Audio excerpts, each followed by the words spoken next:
Vamos falar sobre dízimos. A palavra dízimo, ela simplesmente quer dizer a 10ª parte. É a definição da palavra. Primeira pergunta.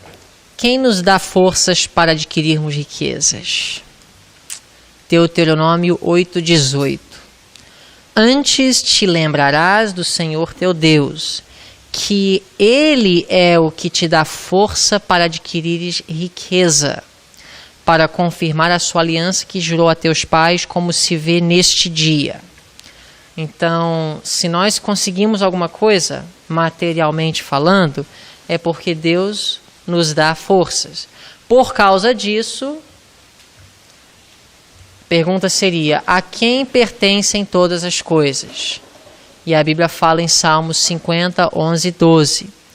Conheço todas as aves dos montes, e minhas são todas as feras do campo. Se eu tivesse fome, não te diria, pois meu é o mundo e toda a sua plenitude. Então, a quem pertencem todas as coisas? A Deus. Ageu 2:8. Minha é a prata e meu é o ouro, diz o Senhor dos Exércitos. A primeira coisa que precisamos definir é que Deus não precisa dos seus dízimos. Deus não precisa das suas ofertas. Tudo que você tem é dele. Ele não pede 10% porque ele não conseguiria fazer o que ele precisa fazer sem aquilo. Existe um motivo mais profundo por trás do princípio de dizimar, que às vezes perdemos de vista. Você dizimar é você fazer um reconhecimento para o mundo e para o universo, de que você está ciente que Deus é o dono de tudo, que você é apenas um mordomo. Então você devolve 10% àquele que deu tudo. A quem pertencem os dízimos? Levítico 27:30. Todos os dízimos do campo, da semente do campo, do fruto das árvores, são do Senhor. São santos ao Senhor. Deus, ele não estabeleceu esse princípio porque ele precisa de algo, mas porque nós precisamos de algo. Isso precisa ficar claro. Nós precisamos de vencer o egoísmo. Nós precisamos vencer a autossuficiência, entre muitas outras coisas.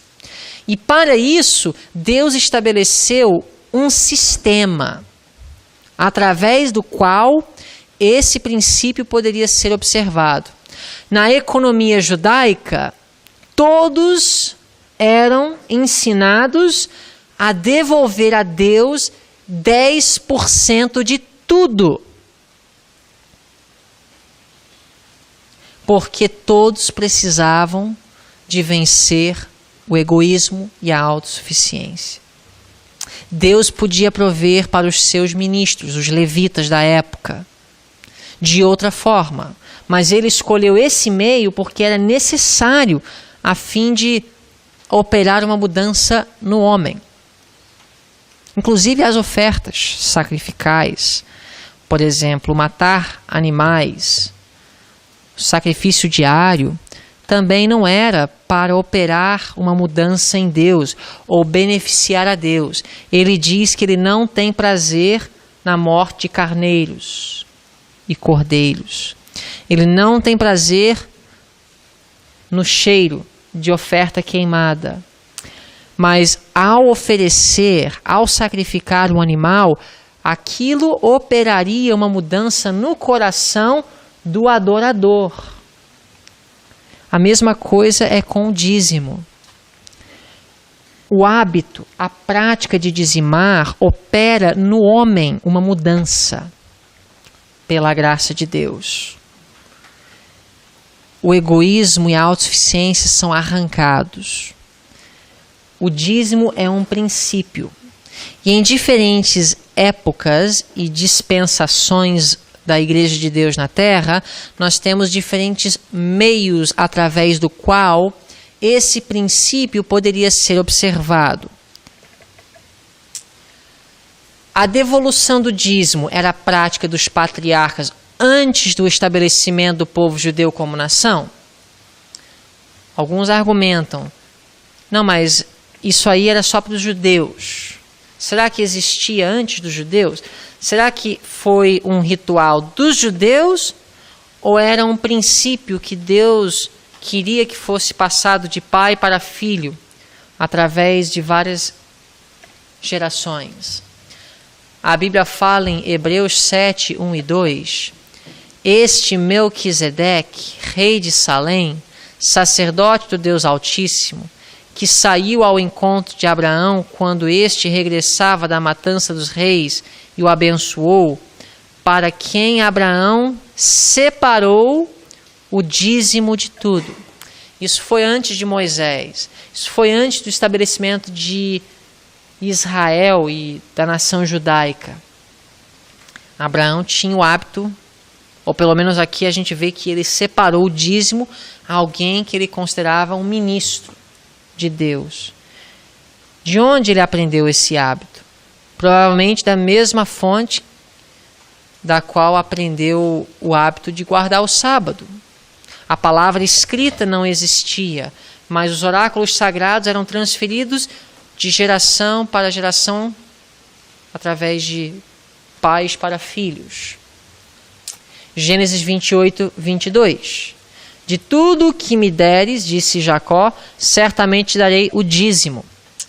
Também Jacó, que era neto de Abraão, teve o hábito. Pelo menos nesse momento, ele foi impressionado. Será que ele aprendeu esse hábito de alguém? Provavelmente do mesmo que ele aprendeu a guardar o sábado. E assim ele passou para futuras gerações esse hábito. Então nós vemos que o sábado foi guardado antes do Sinai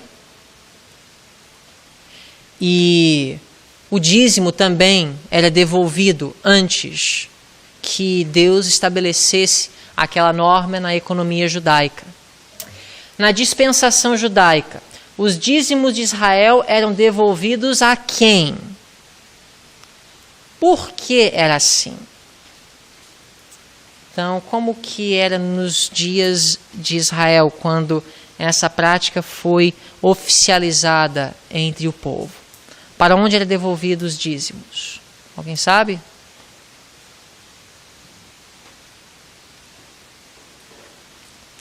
Os dízimos iam para onde? Para onde? Para o templo. Os levitas que ministravam no templo. Números 18, 21.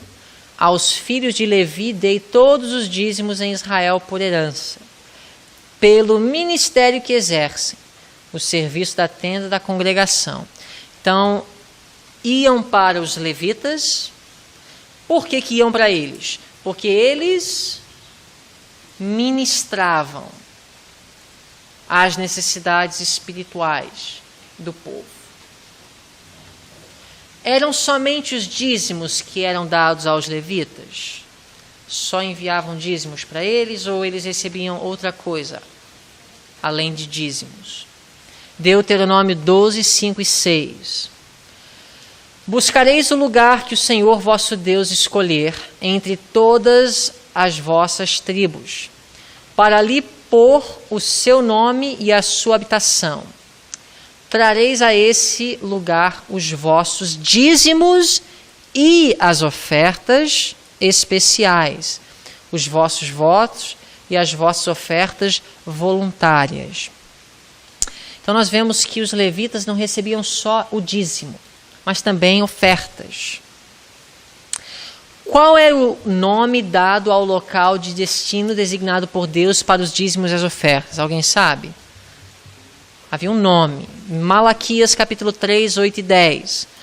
Roubará o homem a Deus? Todavia vós me roubais e dizeis: em que te roubamos?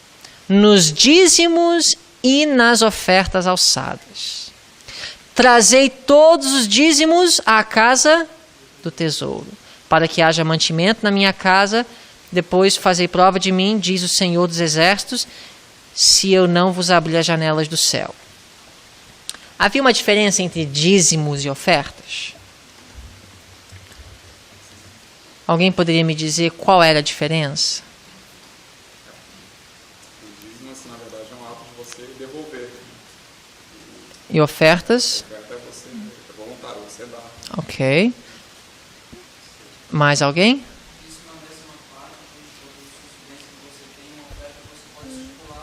Ok. Parecido com o que o Leonardo falou, o dízimo já tem um valor X estipulado, que é 10%. Oferta era voluntário quanto ao valor. Uhum. Mais alguma diferença?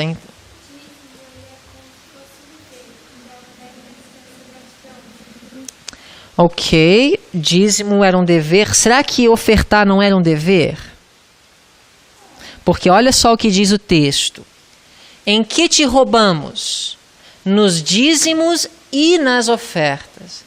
Ou seja, apesar de não ter um valor X, porque Deus queria que fosse voluntário, a parte voluntária não era o fazer ou não, mas o quanto.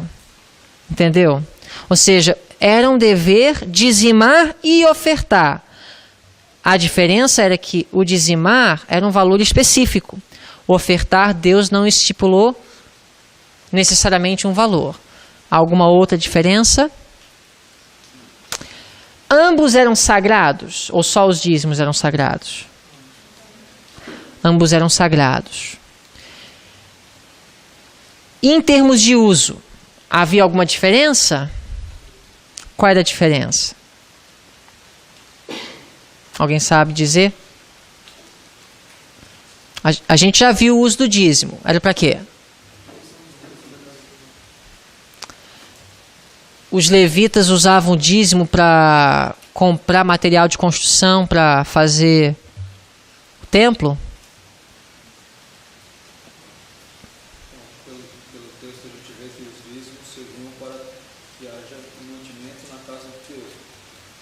Já as ofertas, suponho eu, que seria para o avanço, né, da causa de Deus em si. O Senhor nos falou, comprar materiais para poder expandir, né, o local de ministério e outros fins. O dízimo era aplicado como o salário dos levitas. Os levitas não trabalhavam. Inclusive, eles nem receberam herança em termos de terra. Quando foi distribuída entre as 12 tribos, os levitas não receberam. Eles iriam viver entre todas as tribos. E o papel deles seria viver trabalhando a fim de ministrar as necessidades espirituais.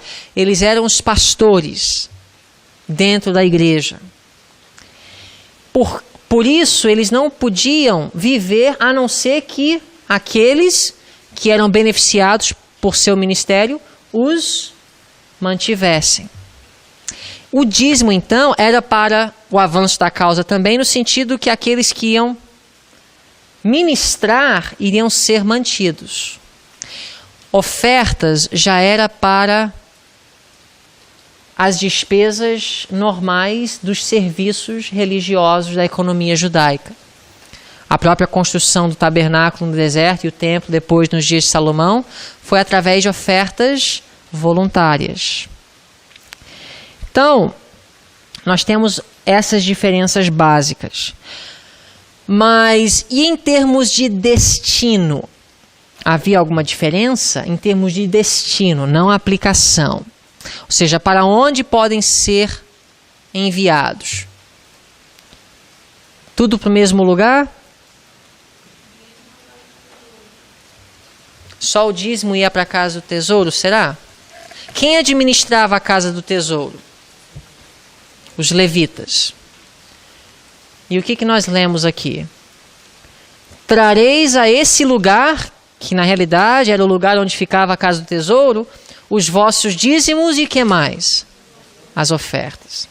O que eu queria frisar é que tanto o dízimo como a oferta ia para o mesmo lugar, a casa do tesouro. A diferença não era o destino, mas era a aplicação uma vez que chegasse naquele destino. Vocês entenderam? Isso, fazendo um levantamento do Antigo Testamento, se vê claramente. Eram administrados pelos levitas, tanto dízimo como oferta. Agora, como que nós vamos transferir o ensinamento do Antigo Testamento para o Novo? Essa é a pergunta que vai talvez ajudar a esclarecer a questão de dízimos e ofertas em nossos dias. Como que nós vamos transferir? Por quê? O princípio é o mesmo, mas as circunstâncias são diferentes. O que seria a casa do tesouro? Quem seriam os levitas? E qual seria o uso?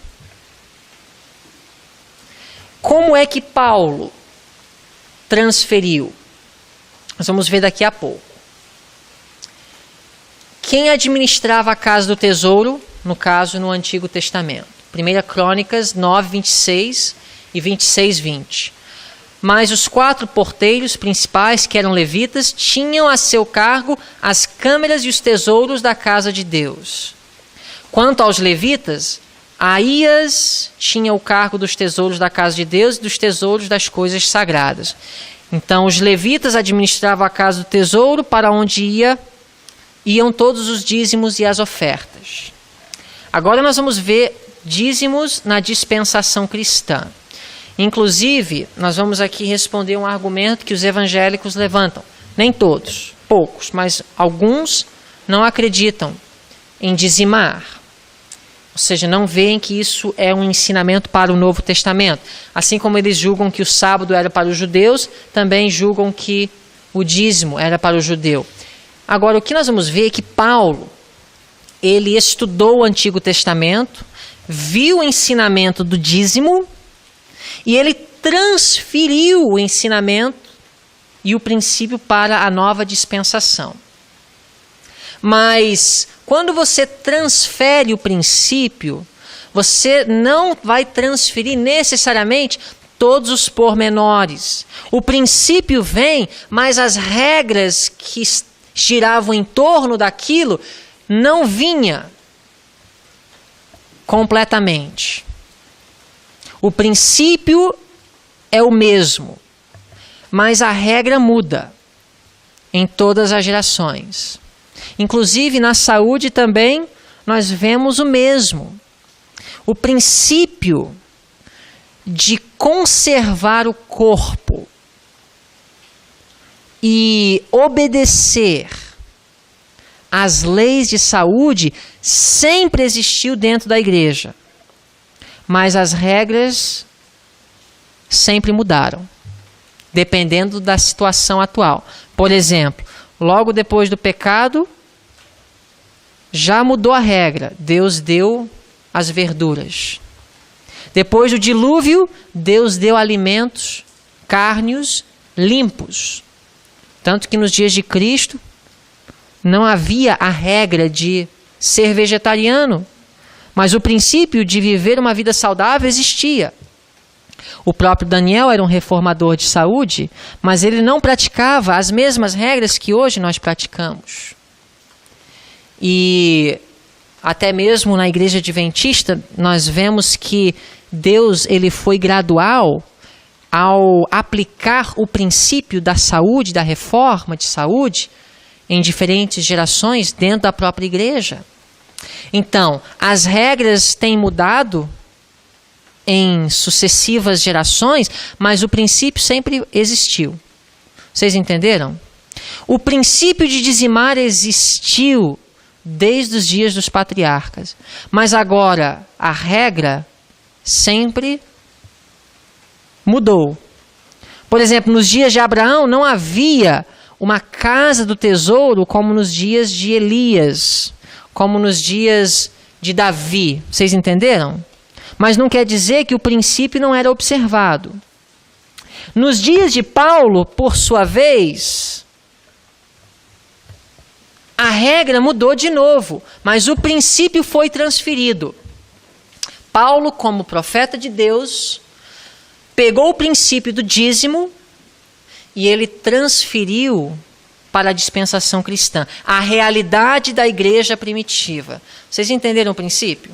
Então vamos lá. O que mudou quando o véu do santuário rasgou na morte de Jesus?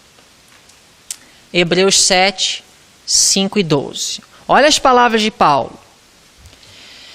E os que dentre os filhos de Levi recebem o sacerdócio têm ordem, segundo o quê? A lei de quem?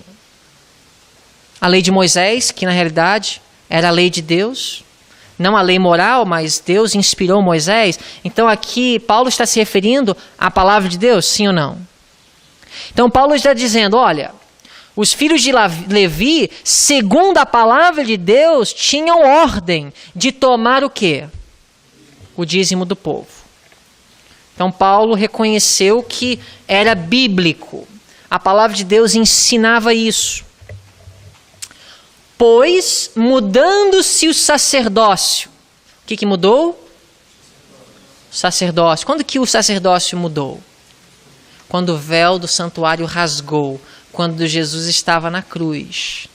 Aquilo foi uma demonstração do céu de que o sacerdócio levita havia chegado ao fim, em termos de valor para Deus. Quando Jesus nasceu, Deus ainda tinha consideração pelo sacerdócio levita? Onde que Jesus foi dedicado? Nos braços de quem?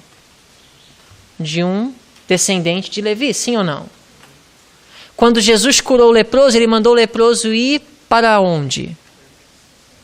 Para o sacerdote, como estava escrito na lei. Agora, quando o véu do santuário rasgou de cima para baixo, quando Jesus estava morrendo na cruz e o tipo encontrou o antítipo, Deus deixou de ter respeito. Aquilo foi Deus clamando em alta voz, eu não tenho mais respeito pelo sacerdócio levita. Deixou de ser. Agora nós temos um novo sacerdócio, que é o sacerdócio de Cristo. Pois mudando-se o sacerdócio, do sacerdócio levítico para o sacerdócio de Cristo, necessariamente, olha só, necessariamente se faz também mudança de quê? Paulo está falando de quê aqui? Qual lei? E os que dentre os filhos de Levi recebem o sacerdócio têm ordem segundo o quê? A lei. Então, o que mudou quando o sacerdócio foi transferido? Aquela lei, que na realidade era uma regra que sustentava o princípio de dizimar na dispensação judaica, de que os levitas, os filhos de Levi, recebessem do dízimo. Aquilo mudou. Agora, se a gente ficar só nisso, nós vamos dizer que Paulo estava dizendo que não era mais para dizimar. Mas aqui Paulo não está dizendo que não é mais para dizimar. Ele está apenas dizendo que com a mudança do sacerdócio, a regra quanto a para onde e quem deve receber o dízimo havia mudado. Então, será que Deus estabeleceu novos critérios para homens poderem receber do dízimo na dispensação cristã? Ou será que Paulo estava abandonando a ideia de dizimar por completo? O que vocês acham? Por exemplo, no Antigo Testamento, qual era o critério para receber do dízimo? Ser descendente de Levi. Simples. Você é um descendente de Levi, você vai ser um levita. Descendente de Arão, um sacerdote. Você viverá do dízimo. Agora, esse princípio Paulo vai transferir para o Novo Testamento. Está aqui em 1 Coríntios 9, 13 e 14. Vamos ver se vocês vão identificar. Não sabeis vós que os que administram o que é sagrado, e no Antigo Testamento quem eram? Aqui Paulo está usando a linguagem do Antigo Testamento. ele fala: não sabeis vós, na dispensação judaica, que os que administravam o que é sagrado comem do que é do templo. Como assim? Os levitas viviam dos dízimos. Aí Paulo continua dizendo: e que os que de contínuo estão junto ao altar participam do altar. Paulo está fazendo o que aqui até agora? Citando o Antigo Testamento. Ele está dizendo: vocês não sabem que no Antigo Testamento os levitas recebiam do dízimo? Agora ele vai transferir o princípio para o Novo Testamento. Assim também. O que quer dizer assim também? De forma paralelo. Ou seja, hoje, Deus ordenou, na dispensação cristã, que aos que anunciam o Evangelho, que vivam do Evangelho. Então, como é que Deus, através de Paulo, transferiu o princípio de dizimar para a dispensação cristã? Agora, o critério não era de onde você veio. Se você vinha de Judá, por mais espiritual, você não era qualificado. Só o levita. Na dispensação cristã, a questão agora não era se é levita ou não é. Quem vive pregando o evangelho vai viver do dízimo. Esse é o critério que Paulo estabelece na dispensação cristã. Quem dentre os que anunciam o evangelho deve receber o meu dízimo? Ou seja, mais alguns textos do Novo Testamento para ver como Paulo transfere o princípio. Gálatas 6,6. Notem bem. O que é instruído na palavra, reparta todos os seus bens com aquele que o instrui. O que quer dizer isso? Eu devo dizimar aonde eu estou sendo alimentado. Ou seja, o pastor que deve receber o meu dízimo deve ser o meu pastor. Aquele que é o meu líder nas coisas espirituais. Assim como foi no Antigo Testamento. O levita que vivia do meu dízimo era aquele levita que ministrava as minhas necessidades espirituais. Lucas 10:7, Jesus viu esse princípio: e ficai na mesma casa onde estiveres ministrando, comendo e bebendo do que eles tiverem, pois digno é o obreiro de seu salário.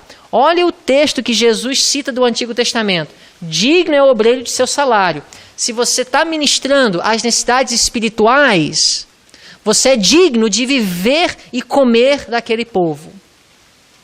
Jesus, ele transferiu o princípio do Antigo Testamento para a situação dos discípulos quando ele os enviou para pregar a mensagem. Sabia que Jesus tinha uma tesouraria? Ele tinha um tesoureiro. Obviamente, fundos vinham. Quer dizer que, por mais que ele não fosse descendente de Levi, ele reconheceu, para aquela ocasião especial, a regra podia ser quebrada.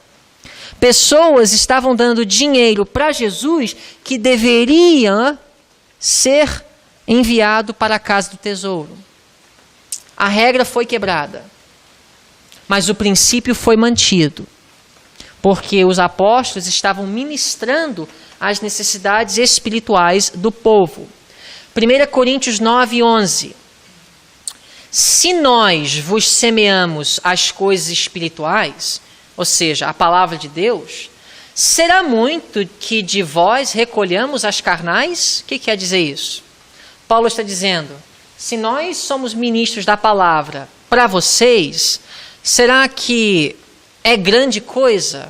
Será que é errado nós recebermos de vocês coisas carnais?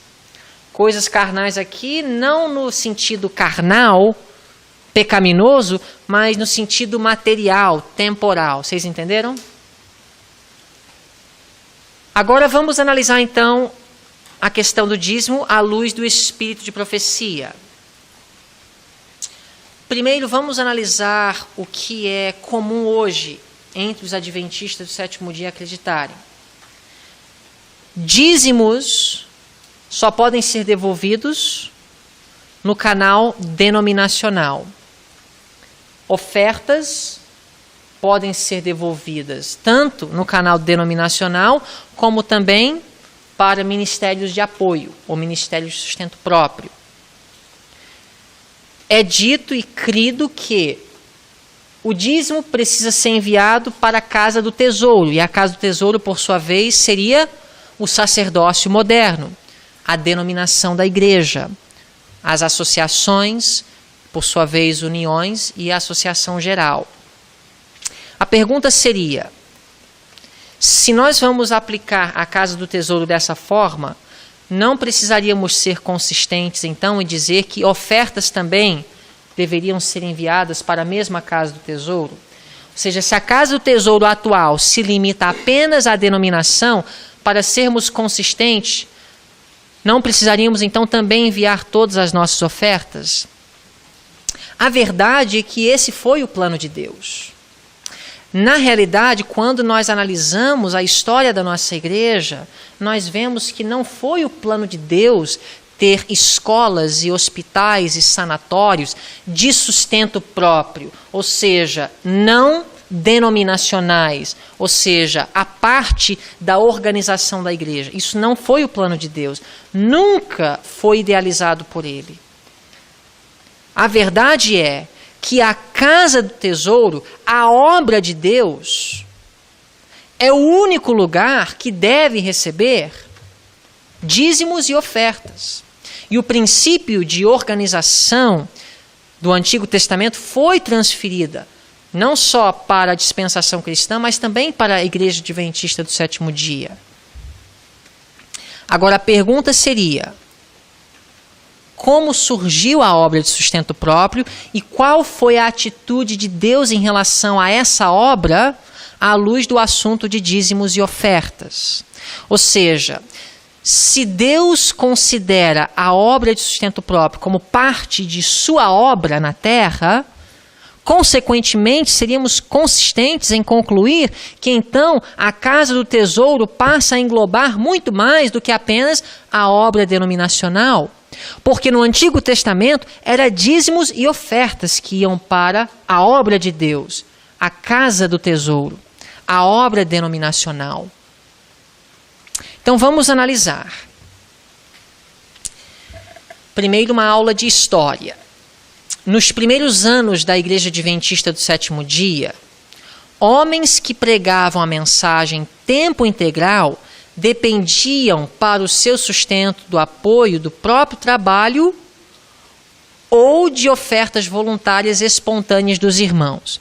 Em outras palavras, nos primeiros anos, entre 1844 a 1860, quando os adventistas do sétimo dia nem tinham esse nome, eles eram adventistas guardadores do sábado, aqueles que se dedicaram 100% ao trabalho de proclamar o evangelho não tinham uma entrada regular sistemática, porque não havia ainda um plano organizado de devolver dízimos e ofertas. Ou seja, o princípio existia, mas um método sistemático, organizado de aplicar aquele princípio ainda não existia.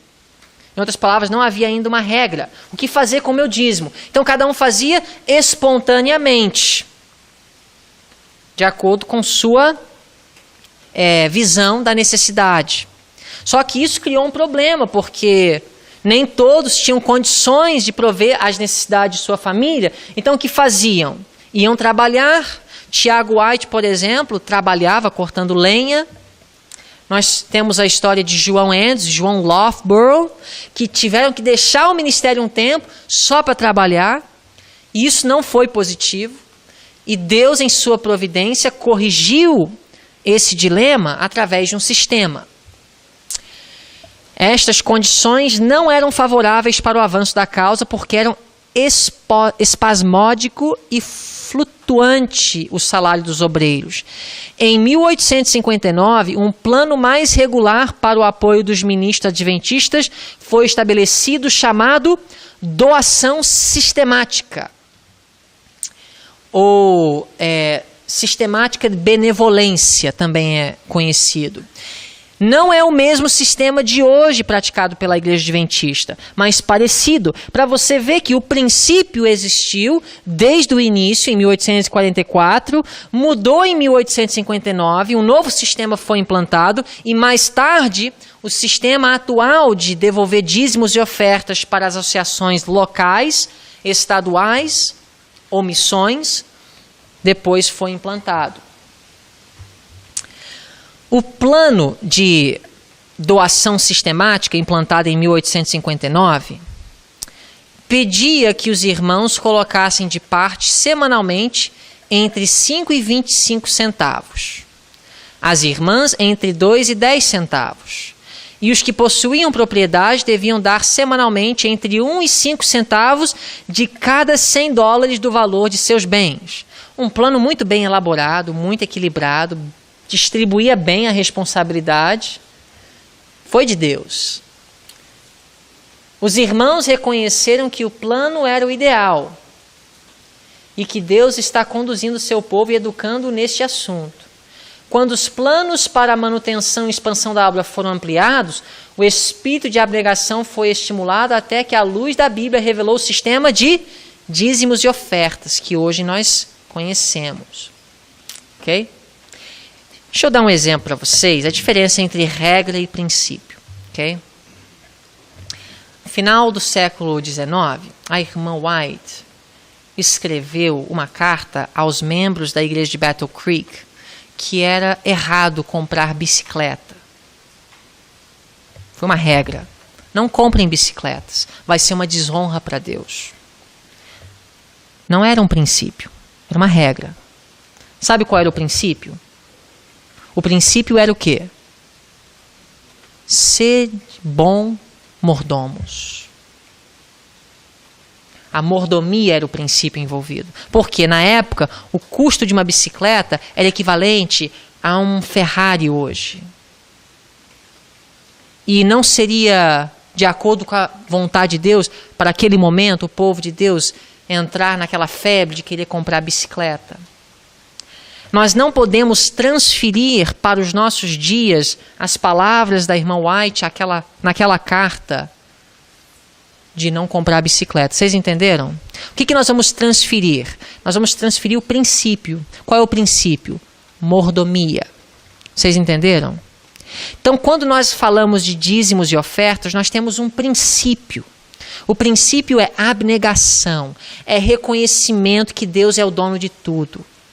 Esse princípio, em diferentes gerações da Igreja de Deus, foi aplicado e transferido de forma diferente, de acordo com as circunstâncias daquela época. Até mesmo dentro da nossa própria igreja, nós vemos isso em funcionamento. Vocês entenderam? Então, nós temos o sistema de doação sistemática, implantado em 1859, e depois o sistema de dízimos e ofertas. Cada membro devolvendo dízimos e ofertas na sua igreja local, da igreja local ia para a associação local, da associação local uma porcentagem para a união, da união uma porcentagem para a associação geral. E assim foi. Um plano elaborado, inspirado por Deus. A irmã White escreveu em 1897. Todos, alegre, liberal e voluntariamente, devem trazer os dízimos e as ofertas à tesouraria do Senhor. Então ela está usando a linguagem do Antigo Testamento, aplicando o princípio para a situação atual da época. Em fazendo isto, receberão uma bênção. Não é seguro reter de Deus a parte que lhe pertence. Ok? Então, era praticado dentro da igreja.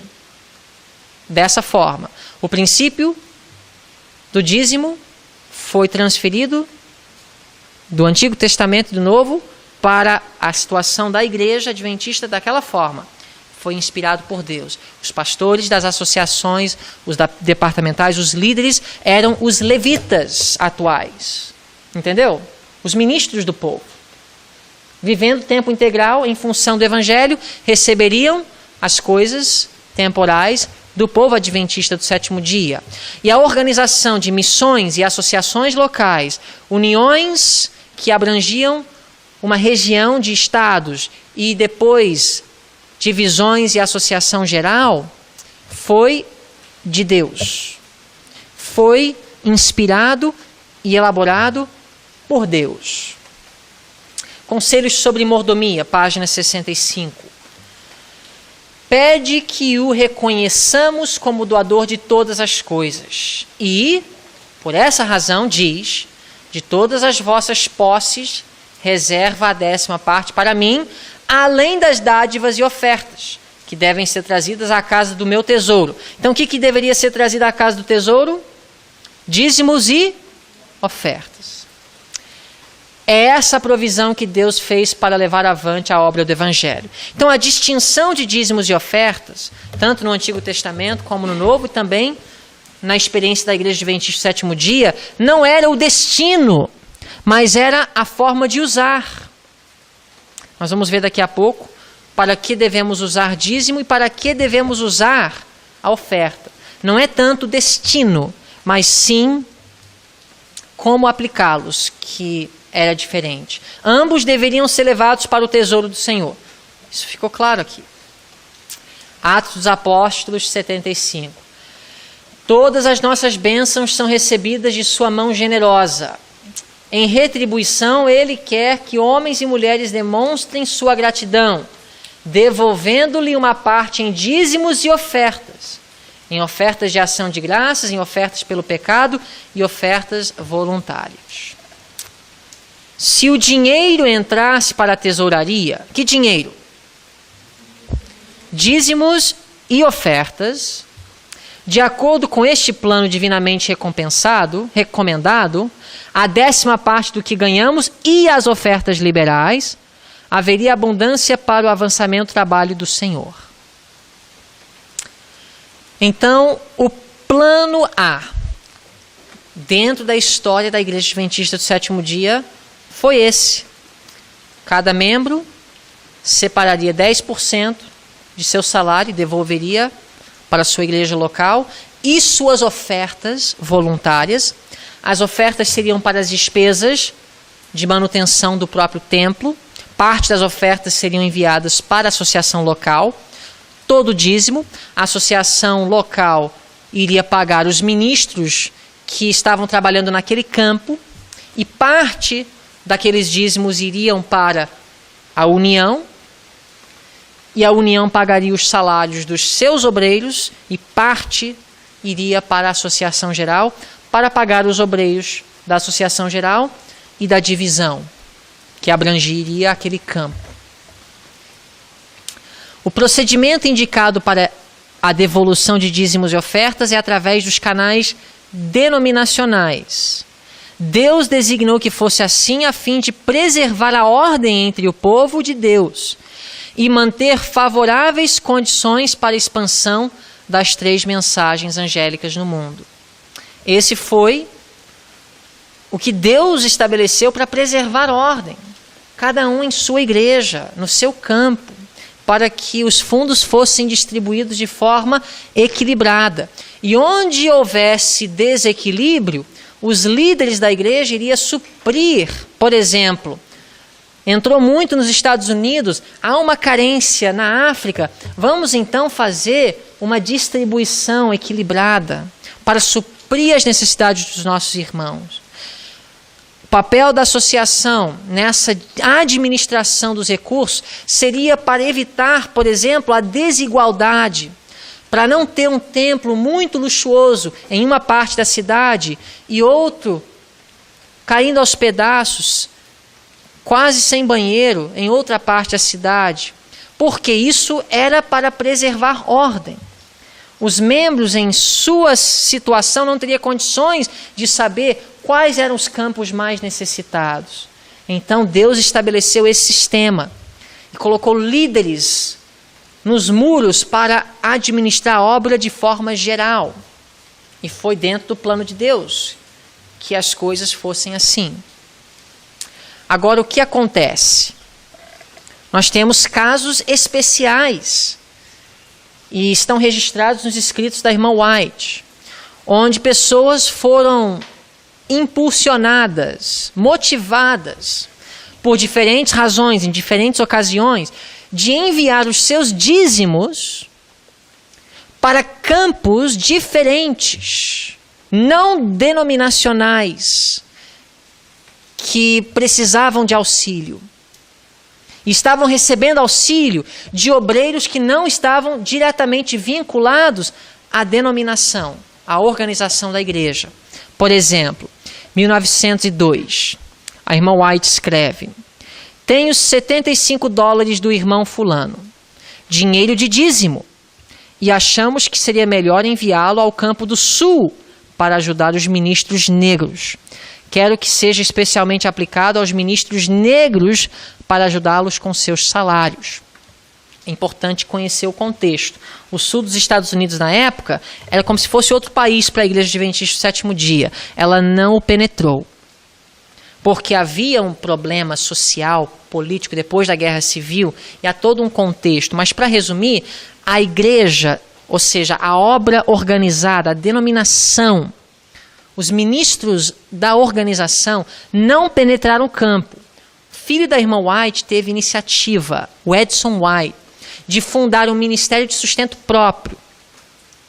A Sociedade Missionária do Sul. Havia o barco Estrela da Manhã. E ele fazia um trabalho entre os negros do Sul. E ele recebia do dízimo. Isso despertou curiosidade, não só curiosidade, mas animosidade a alguns líderes da igreja. E a irmã White começou então, através da voz e da pena, a dizer que isso não era errado. Ela mesma disse que recebia dízimo de pessoas e canalizava para o sul. Não através dos canais denominacionais, mas por fora. Olha o que aconteceu em Battle Creek. Até esse momento, ainda não tinha ficado claro para os líderes em Battle Creek que um médico missionário podia receber o seu salário do dízimo. E nessa altura, o centro de saúde Battle Creek tinha crescido muito. O Dr. Kellogg era o administrador e ele tinha muitos funcionários. E ele queria que a Associação Geral reconhecesse aqueles funcionários que eram médicos, que trabalhavam na clínica, como médicos missionários, dignos do dízimo. A irmã White apoiou a ideia, mas líderes ficaram receosos, achando que só os pastores podiam receber do dízimo, e não os médicos. O Kellogg ficou chateado com a situação, começou a ameaçar que se a Associação Geral não enviasse parte do dízimo para pagar alguns obreiros do centro de saúde, que ele iria reter o dízimo dos obreiros e iam pagá-los com aquele dinheiro. Diante dessa situação, a irmã White trouxe qual conselho? Notem aqui. A irmã White escrevendo aos líderes da Associação Geral: o Dr. Kellogg fará coisas que eu me entristecerei por ter ele se sentido compelido a fazer. Ele diz que se não for permitido que os meios sejam utilizados para levar a mensagem através dos obreiros médicos missionários das igrejas, ele separará o dízimo que é pago à associação para sustentar a obra médico-missionária. Qual foi a opinião dela? Não seria interessante, irmã White? Tudo bem, mas qual é a sua opinião quanto ao procedimento do Dr. Kellogg? A senhora concorda ou não? Eu achei muito equilibrada a resposta dela. Vocês devem chegar a uma compreensão e trabalhar harmoniosamente. Para ele separar o dízimo do tesouro, seria o quê? Uma necessidade que temo grandemente. Então a gente vê aqui que ela não foi contra a ideia, mas ela lamentou que tinha que ser assim. Ou seja, podia ser diferente. É uma necessidade que eu temo. Por que ela temia? Porque isso ia desencadear um procedimento em muitos irmãos necessário que poderia causar conflito. É justamente o que aconteceu. Se este dinheiro em dízimo é pago pelos obreiros ao tesouro, por que, pergunto, não deveria ser esta quantia repartida para levar avante a obra médico-missionária? Agora, alguns anos depois disso, 1904, uma escola foi fundada, chamada Madison, o Colégio Madison. Essa escola foi fundada por Sutherland e McGann, dois ex-obreiros do Colégio Battle Creek. O Eduardo Sutherland era o presidente e o Percy McGann era o reitor acadêmico. Por motivos de não conseguir encontrar harmonia quanto à filosofia da educação que Deus queria para o colégio, eles tiveram que se retirar, foram para o sul, e a irmã White os aconselhou a estabelecer uma escola não vinculada à organização, não vinculada à União Sul dos Estados Unidos. Em 1911, nós vamos chegar lá em Madison daqui a pouco. Outra ocasião. Isso aqui não necessariamente relacionado ao Madison. A irmã White escreveu uma pessoa. Você me perguntou se eu aceitaria o seu dízimo e usaria na causa de Deus onde fosse mais necessário. Em resposta, eu diria que não recusaria fazê-lo, mas ao mesmo tempo lhe diria que há um caminho melhor. É melhor confiar nos ministros da associação onde vive e nos líderes da igreja onde você adora. Então nós vemos aqui o equilíbrio. A irmã White não estava estimulando os irmãos a protestarem, dizerem, já que nós não estamos satisfeitos com vocês, vamos parar de enviar os nossos dízimos. O ideal, ela está dizendo, envie uma carta de reclamação, protesta com aquilo que está errado, mas não deixem de devolver o seu dízimo. Mas de qualquer forma, se vier a mim, eu canalizarei da melhor forma. Aproxime-se de seus irmãos. Ame-os com coração sincero ferventemente e encoraje-os a levar suas responsabilidades fielmente no temor do Senhor. Seu exemplo dos fiéis, na palavra, no trato, no amor, no espírito, na fé, na pureza. Outra citação. Alguns se têm sentido mal satisfeitos e dito, não devolverei mais o dízimo, pois não confio na maneira por que as coisas são administradas na sede da obra.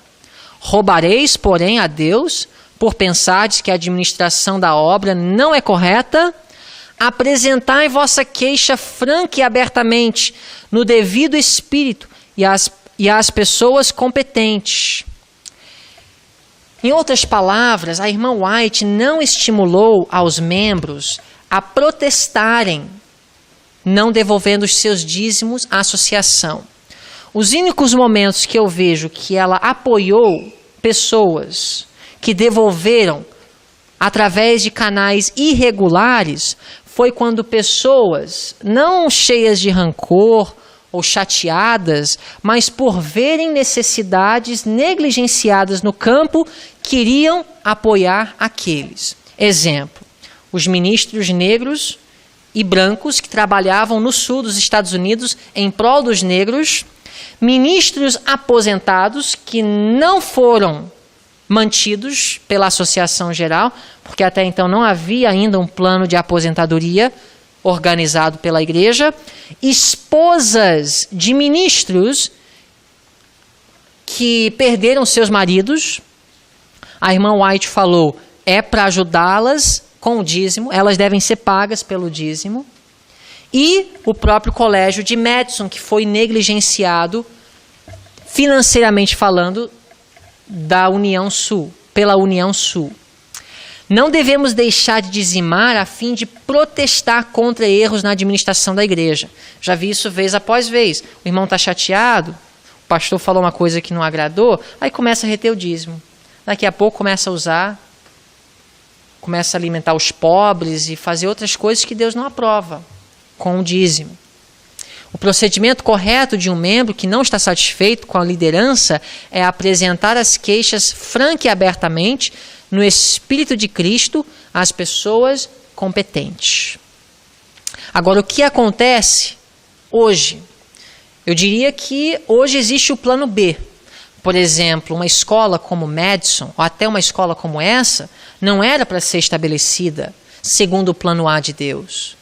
Não era necessário Deus usar instituições, a parte da organização da igreja, para ajudar a cumprir os seus objetivos. O objetivo, por exemplo, de treinar jovens para serem missionários e não apenas profissionais ou para terem uma carreira nesta vida. Então, no plano B, nós vemos, por exemplo, o caso de Sutherland e McGann, os dois fundadores da primeira escola de sustento próprio no seio da Igreja Adventista. A irmã White escreveu acerca deles. Os irmãos Sutherland e McGann deveriam ser estimulados a solicitarem recursos para o sustento de sua obra. É o privilégio desses irmãos receberem doações de qualquer um de nosso povo que seja impressionado pelo Senhor a ajudar.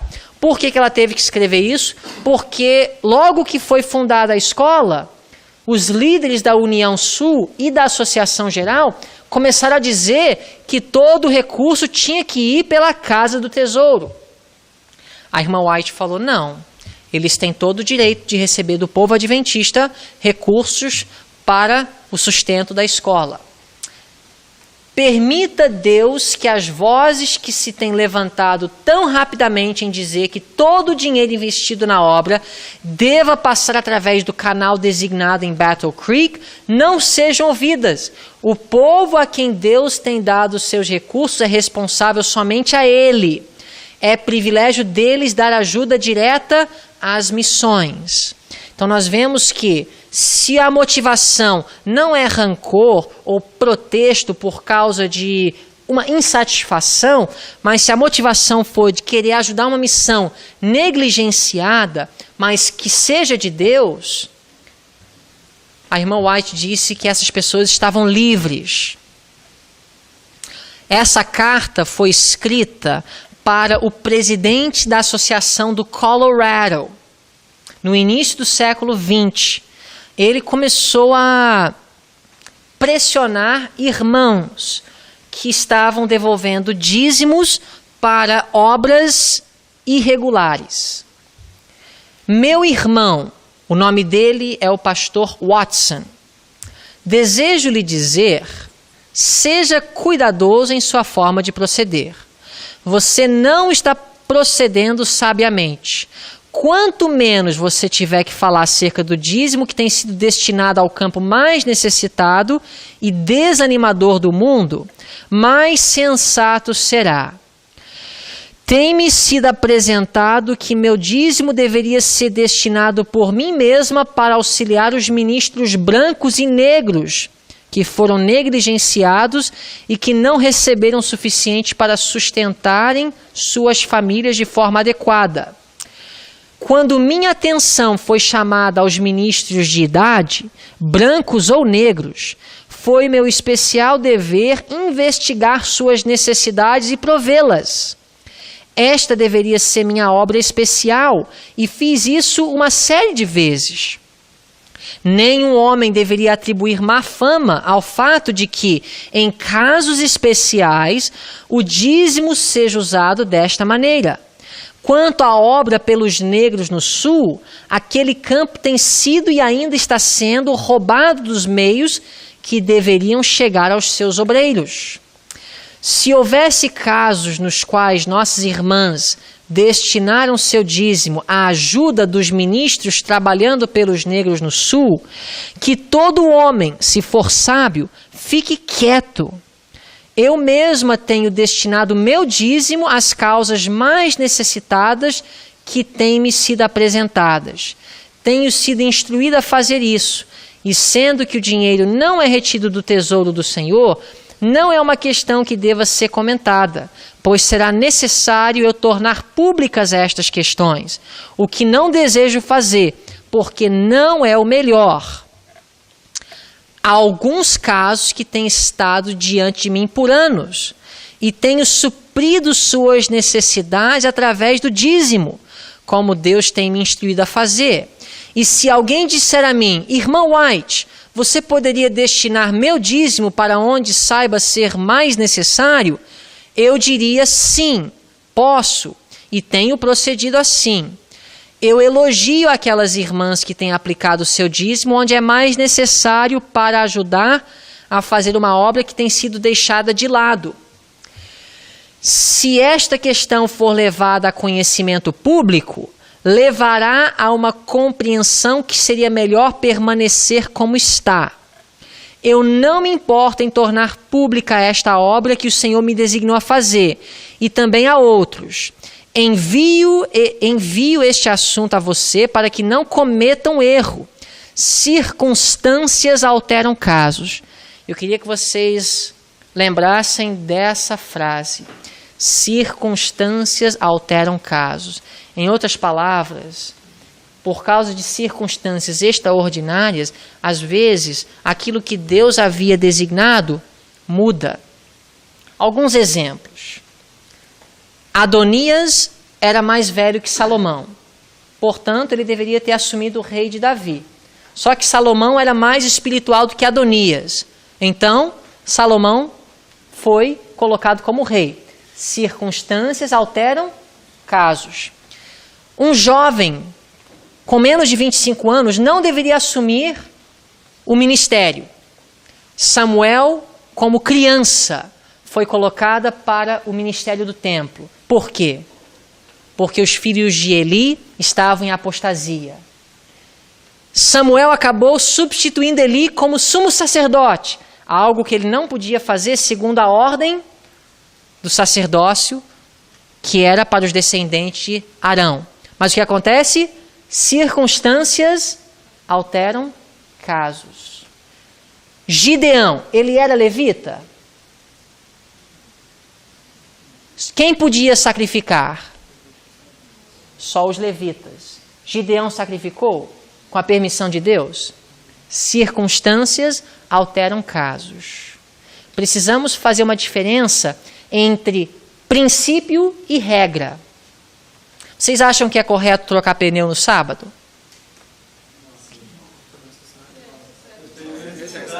A gente sempre recebe respostas diferentes. Por quê?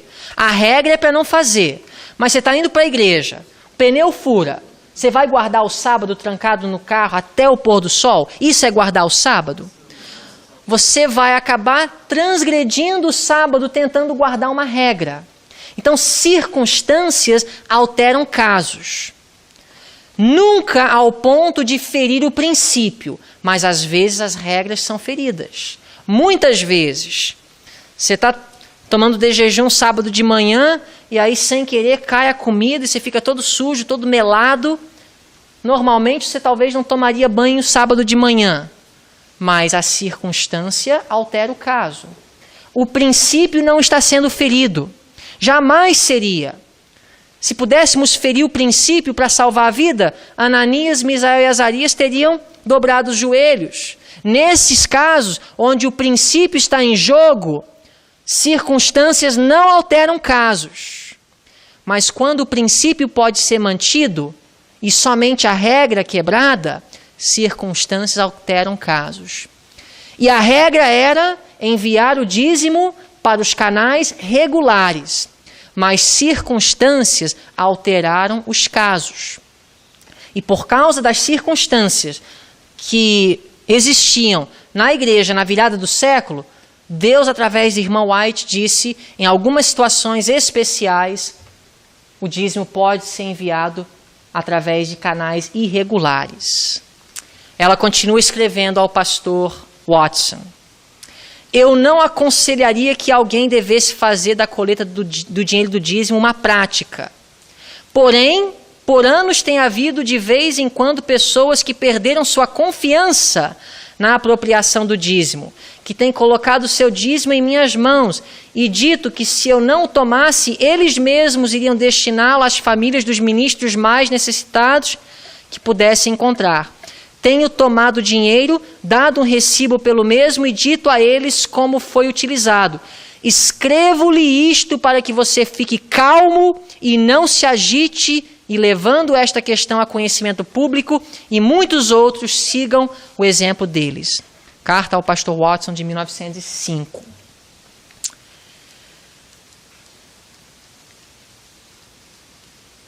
tempo vai nos forçar a correr.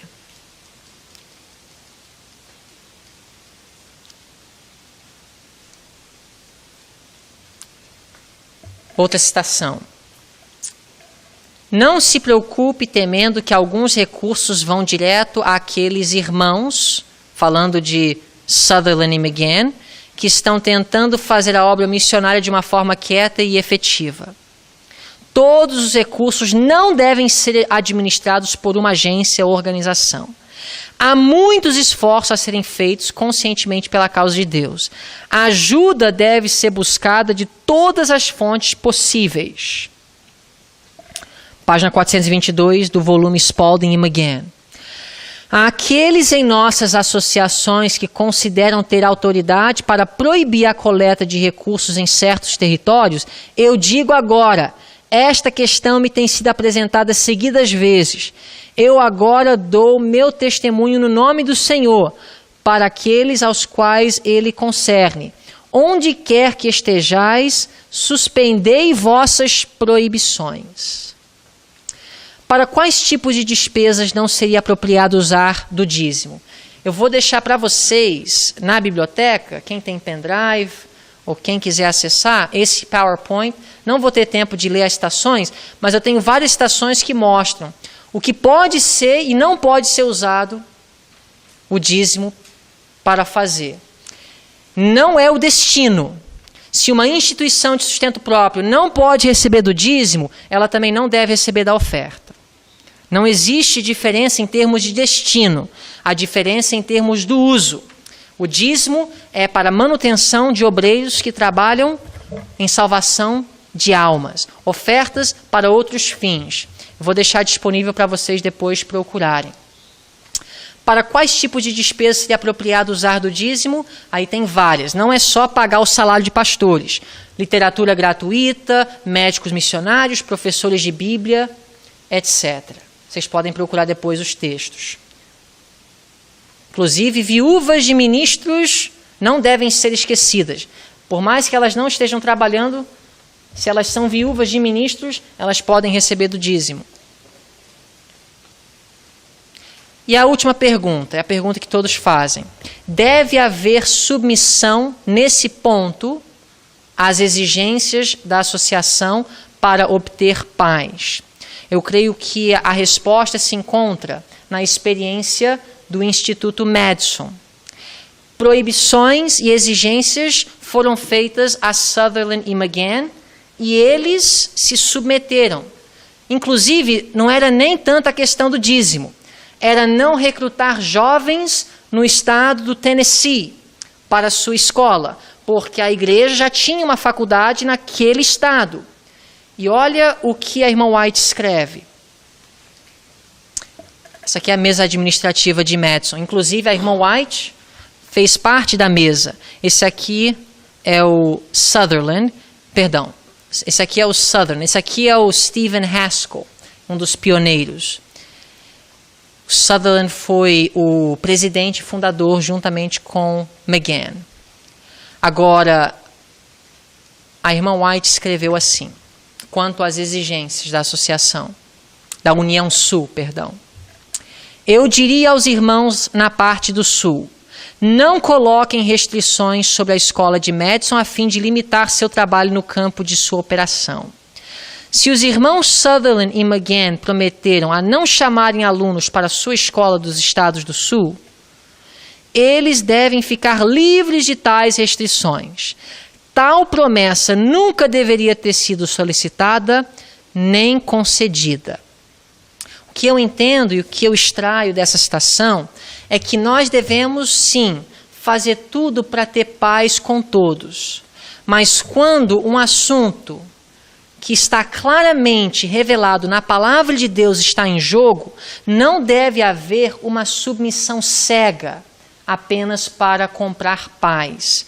Se nós desenvolvermos o hábito hoje de comprar paz através de uma negligência do estudo da palavra de Deus, nós estamos nos preparando para receber o sinal da besta, na minha visão. Nós podemos comprar paz de muitas formas em assuntos onde a palavra de Deus não é explícita. Mas em assuntos onde nós temos claros, assim diz o Senhor, nós devemos colocar a palavra de Deus acima da autoridade humana. Eu gostaria de estimular vocês a depois pegarem o PowerPoint e estudarem com mais cuidado, porque nós corremos muito. E eu não tive tempo de ler tudo e nem explicar como eu queria explicar tudo. Mas o nosso tempo esgotou. Eu queria já orar com vocês para concluirmos a aula.